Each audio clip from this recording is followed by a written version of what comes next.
I'm Kayla Gaskins in Washington. The Trump administration set to ban transgender athletes from traveling to the U.S. to compete in sports. The U.S. State Department now ordering officials to deny visas to transgender athletes attempting to come to the U.S. to compete. 2-to-1, she gets it. The Daily Mail obtaining a copy of the memo.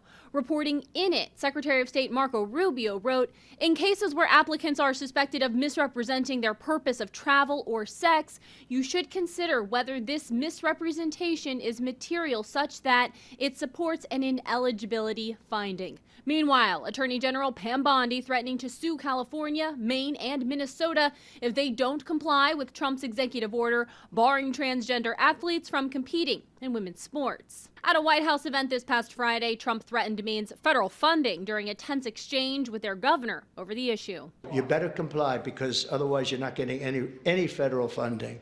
See you in court. Every state, good, I'll see you in court. I look forward to that. That should be a real easy one. Sinclair's KABB spoke with activist Riley Gaines, who's fought to keep men out of women's sports. She says while this administration has made progress, there's still work to do. I definitely believe we are making good strides, but I believe the war on common sense, the war on woke, the war on women, the war on children, it's certainly far from over.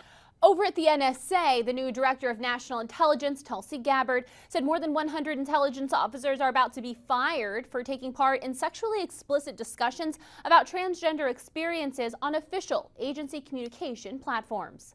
In Washington, I'm Kayla Gaskins.